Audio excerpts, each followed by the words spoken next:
sif kabati nutin kumbar hamanus baril manu mageti akaminum barsisin medi rabbi gudati ififis kambaratin ilanga arati ni akana yodune du akabeila dati malde bisudatenya guya kiamadati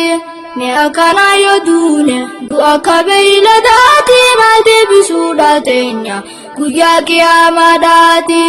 ya ilma khona dagay damsa kan ko sirreti barumsi khambarefu mal gode ya mujati ijalalte nagartu sa ilma na baluti asuma kaysa jiran kan fayyadin humati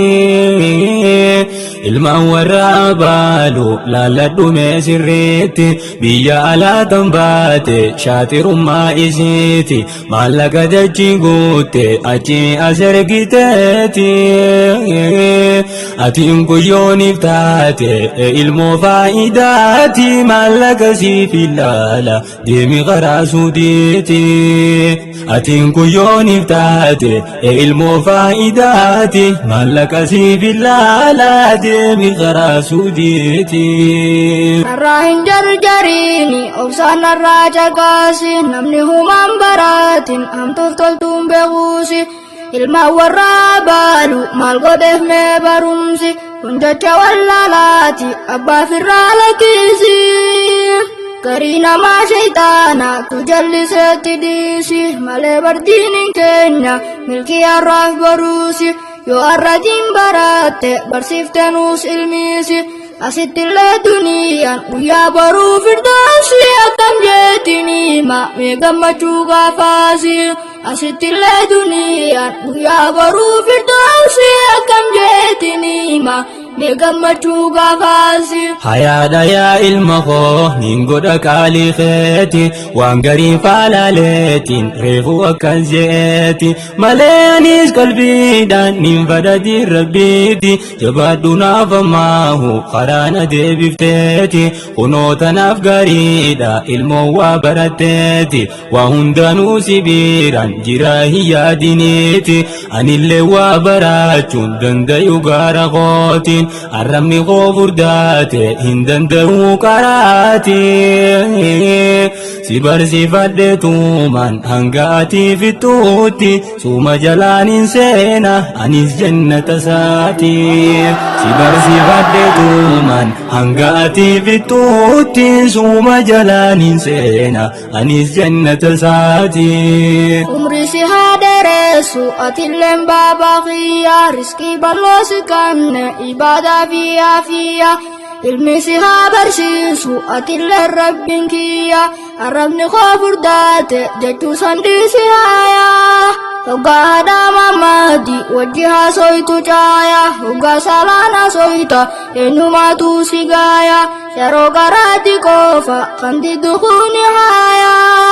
soba firrati disi baradu babaqiya anafatis khofada gafata rabbin kiya nabarsisu kofawa jannatan sentu caya atis yonif barate gabarte rabbi qiya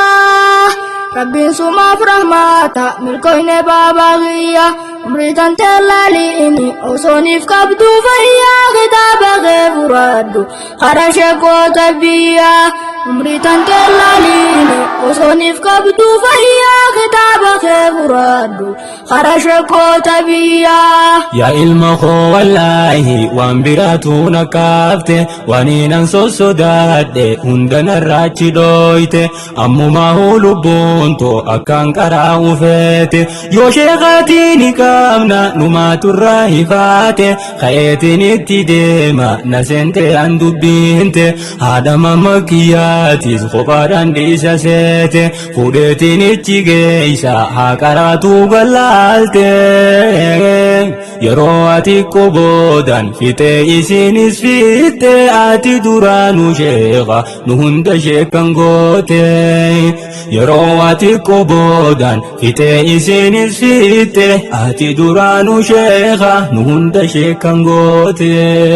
fannuni hindabru umriti doluma ranga kabriti barnabi rabbi gabdurati amata afurtan bodaatti eegalee bariyaa baabaa kooti ati bargana umriin teeti saahibni kee saahibaa miti saahibuu mayaroo barcaati as boodaan saahibni kan keeti qur'aanuu marabbii guddaati walakad